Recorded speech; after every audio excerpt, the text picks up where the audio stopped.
విజయవాడలోని ఇందిరాగాంధీ స్టేడియంలో ఎమ్మెల్యేల లెజిస్లేటివ్ స్పోర్ట్స్ మీట్ ప్రారంభమైంది. ప్రస్తుతం మహిళా ఎమ్మెల్యేలు కూడా ఈ కార్యక్రమంలో పాల్గొన్నారు. ప్రస్తుతం మనతో పాటు మాధవరెడ్డి ఉన్నారు, అదేవిధంగా ఎమ్మెల్యేలు ఉన్నారు.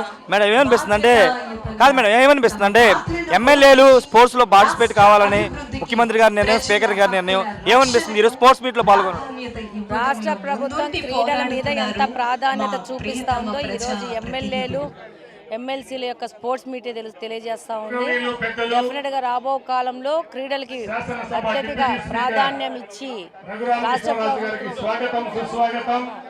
రాష్ట్ర ప్రభుత్వం ముందుకెళ్తారని తెలియజేసుకుంటున్నాను. ఈరోజు మీరు చూస్తే ఎమ్మెల్సీలు కానీ, ఎంపీలు కానీ, మినిస్టర్లు కానీ ఎంతమంది ఈరోజు ఈ స్పోర్ట్స్ మీట్లో వచ్చి వాళ్ళు ఆడుతున్నారు, ఉత్సాహంగా పాల్గొంటున్నారు. ఆడనోళ్ళు వాళ్ళకి ఎంకరేజ్మెంట్గా కూడా అందరూ వచ్చారు. డెఫినెట్గా చాలా రోజుల క్రితం ఈ యొక్క సాంప్రదాయం ఉండింది. మళ్ళా ఈరోజు రాష్ట్రం ఎంత ఆనందంగా ఉంది, ఈరోజు కూటమి ప్రభుత్వంతో ప్రజలు ఎంత ఆనందంగా ఉండాలనేది ఈరోజు ఈ యొక్క క్రీడల యొక్క ఈ మీటే తెలియజేస్తూ ఉంది. డెఫినెట్గా ఇక్కడ ఎలా జరుగుతున్నాయో రాష్ట్రం మొత్తం కూడా క్రీడల మీద అత్యధిక ప్రాధాన్యత ఇచ్చి రాష్ట్రం నుంచి మంచి ప్రతిభ గల క్రీడాకారుల్ని వాళ్ళ యొక్క పైకి తీసుకెళ్లి వాళ్ళకి మంచి ప్రోత్సాహం ప్రశాంత్ రెడ్డి గారు మీరేం చెప్తారు మేడం? అంటే ఎమ్మెల్యేలు కూడా స్పోర్ట్స్ లో పార్టిసిపేట్ చేయాలని నిర్ణయాన్ని మీరు ఎలా చూస్తారు?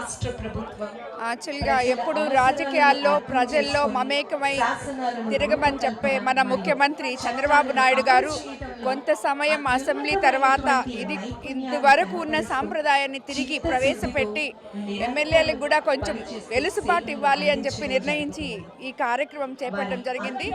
అందుకు అందరూ చాలా సంతోషంగా ఇక్కడ ఎమ్మెల్యేలు, ఎమ్మెల్సీలు అందరూ ఈ స్పోర్ట్స్ పాల్గొనబోతున్నారు. అది చూడడానికి కూడా అందరూ వచ్చి చాలా సంతోషంగా ఈ సమయాన్ని ఎంజాయ్ చేస్తున్నారు. ఇందుకు ఎమ్మెల్యేల గురించి, ప్రజల గురించి ఎలా ఆలోచిస్తారో ఎమ్మెల్యేల గురించి కూడా అలాగే ఆలోచించి మన ముఖ్యమంత్రి గారికి ధన్యవాదాలు తెలుపుకుంటున్నాను. డిప్యూటీ స్పీకర్ రఘురామకృష్ణరాజు గారు ఉన్నారు, ఒకసారి మాట్లాడే ప్రయత్నం చేద్దాం. స్పోర్ట్స్ మీట్ పాల్గొనడం ఆయనకి ఏమనిపిస్తుంది ఒకసారి మాట్లాడించే ప్రయత్నం చేద్దాం. ఒకసారి చూడొచ్చు ఎమ్మెల్యేలంతా కూడా డ్రెస్ కోడ్లో ప్రతి ఒక్కరు కూడా డ్రెస్ కోడ్ కూడా వేసుకున్నటువంటి పరిస్థితి. వాళ్ళంతా కూడా క్రికెట్ ఆడబోతున్నారు. క్రికెట్తో పాటు ఇతర గేమ్స్ కూడా ఎమ్మెల్యేలకి కండక్ట్ చేసినటువంటి పరిస్థితి ప్రస్తుతం ఇక్కడ అయితే ఉందని చెప్పాలి. పూర్తిగా ఎమ్మెల్యేలు, ఎమ్మెల్సీలు అందరూ కూడా ఇక్కడ పార్ట్ చేసే పరిస్థితి అయితే ప్రస్తుతం నెలకొందని చెప్పాలి. ఓవరాల్గా అయితే మరి కాసేపట్లోనే ఎమ్మెల్యే స్పోర్ట్స్ మీట్ అయితే ప్రారంభం కాబోతుంది. కెమెరా పర్సన్ విజయ్తో రాజేష్ టీవీ విజయవాడ నుండి.